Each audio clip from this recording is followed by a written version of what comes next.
피정 잘하고 계십니까? 잘 못하고 계신 것 같네요. 피정이 삶이 피정인데 그저 꼭 이렇게 따로 해야 되나 그런 생각이 가끔 들기도 합니다. 저도 얼마 전에 피정하고 왔는데 침묵 중에 그냥 이렇게 일과 따라 이렇게 하고 있는데 생각해 보니까 맨날 이래 사는데 뭐하러 여기 와서 이렇게 하나 그냥 그런 생각이 들더라고요.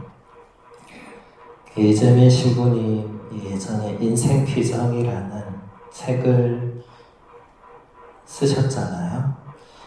그때는 그 말이 그렇게 와닿지 않더니 인생이 피정이구나 그게 갑자기 확 오더라고요. 세월이 그만큼 많이 그런 것 같습니다. 어제 이어서 오늘도 프란치스코 교황님 마지막 회칙 그리스도께서 우리를 사랑하셨습니다. 한 부분만 보도록 하겠습니다. 83항을 보면 교황님이 이런 말씀을 하십니다. 그리스도의 성심에 대한 신심을 열정적으로 제안하는 몇몇 성인들이 말하는 환시 혹은 신비의 현현은 신자들에게 마치 이것이 하느님의 말씀이라도 되는 것처럼 믿어야 하는 의무를 지우는 것은 아님을 기억할 필요가 있습니다. 예수님의 성심을 우리에게 전해주는 마르가르타 성녀나 또 파우스티나 성녀 이분들 사서전 혹은 자료들을 읽어보면 예수님이 이렇게 나타나셔서 성심을 보여주시고 또 직접 설명해 주시고 이 환시 같은 걸 보게 되죠.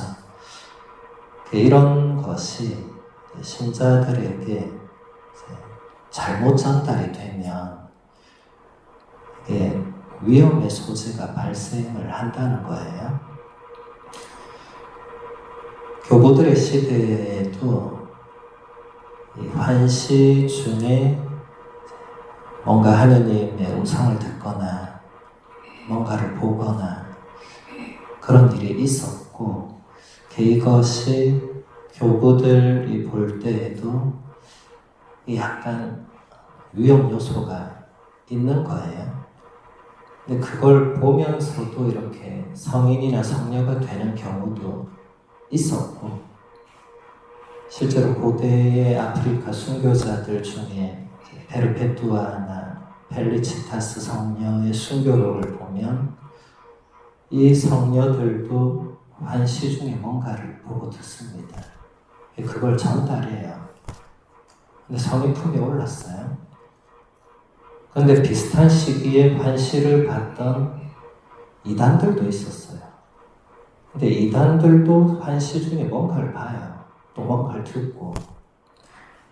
근데 이단이 되었습니다. 그러니까 이게 오늘날에도 환시를 보고 듣는 사람들이 있죠. 우리 수녀님들 중에도 계실 수도 있어요.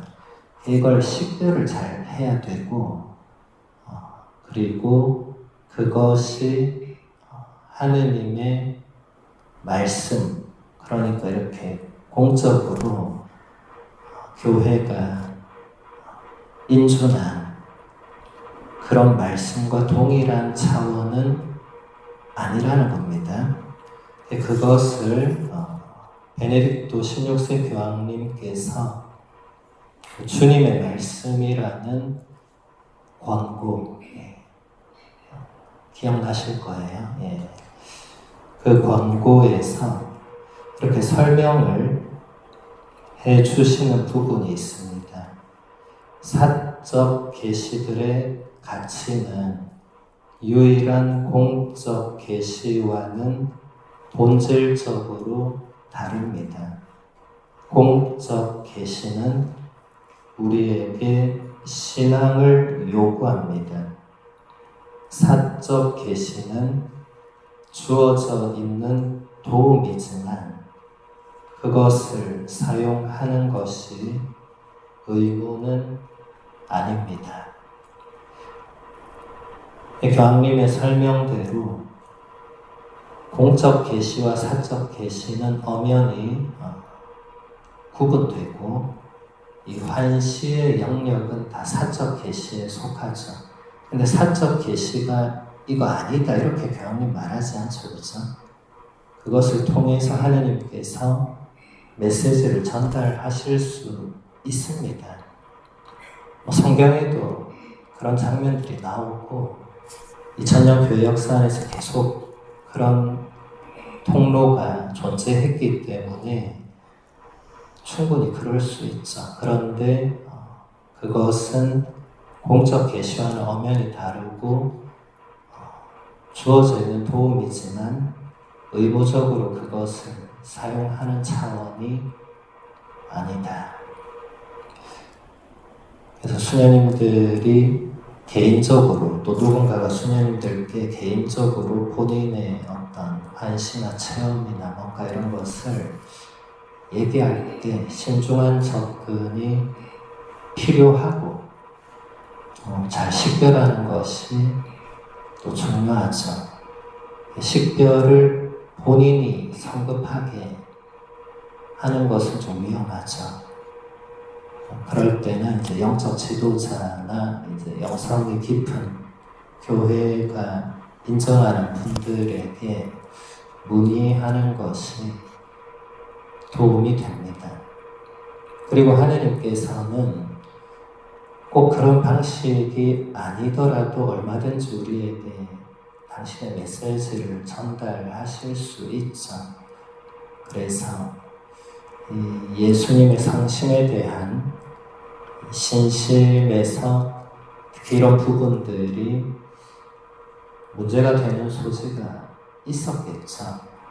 그러니까 교황님이 공식 회칙에 이런 말씀을 하셨을 거고 또 베네딕토 교황님도 공식 권고에서 그런 말씀을 하셨겠죠. 그래서 우리 수녀님들이 오늘 비전하다가 환시를 보게 되면은 일단 잘 식별을 하고 나한테 왜 오셨을까 이렇게 뭐 이유가 있겠죠. 환시 같은 차원으로 뭔가를 보고 듣는다는 것은 그만큼 절박한 상황이거든요. 페르페투아나 펠리치타스 성녀는 그 상황이 박해시 되었고 순교를 앞두고 있었고 그때 뭔가를 봤거든요. 그래서 그대로 순교를 해요. 근데 지금 우리는 그렇게 상황이 절박하지 않습니다. 그런데 개개인적으로는 절박할 수 있죠, 뭔가가. 그럴 때 그런 현상이 나타날 수도 있고 또 오늘날은 이게 심리적인 어떤 현상 또 정신적인 어떤 그런 차원에서도 또 바라볼 수 있는 측면이 있죠. 그래서 이런 것은 수녀님들이 잘 판단하셔서 그냥 내가 혼자 감당해낼 수 있는 메시지다. 뭐 예를 들면 나의 영적인 게으름을 뭐 꾸짖으신다든지 뭐 이런 거는 혼자 그냥 내가 정신을 차려야겠다. 뭐 이 정도 하면 되죠. 그게 아니라 뭔가 나한테 왔지만 이게 공동체 전체를 향한 메시지라든지 성문이 발행돼도 보면 메시지를 받았던 그 분들이 본인에게 온 게 아니라는 걸 깨닫고 이제 지역 주교나 신부님께 가잖아요. 그러면 이제 그분이 또 듣고 판단하는 거죠. 이게 우리 공동체 전체에 주시는 메시지다. 이걸 본인이 판단하기는 어려우니까 그럴 때는 다른 분에게 식별을 요청하는 게 필요하고 중요하고 또 무엇보다도 기도 안에서 그 메시지를 잘 해석하는 것이 중요합니다. 그래서 교황님 두 분이 다 얘기하는 공통점은 너무 그런 것에 또 매달리는 그런 현상들이나 그런 것을 갈망하는 신자들이 있어요. 그리고 그 초세기 그 이단들은 그런 것을 가지고 오히려 사람들을 끌어들였어요. 그러면서 본인이 계속 환시를 받으니까 나를 따르라, 거의 뭐 이 수준으로 갔거든요. 그 이단입니다. 이런 게 위험한 거예요. 이게 분명히 어떤 메시지가 있지만 이것을 어떻게 받아들이고 어떻게 하느냐는 매우 신중한 그런 접근이 필요하다. 그런 말씀을 드리면서 마무리하겠습니다.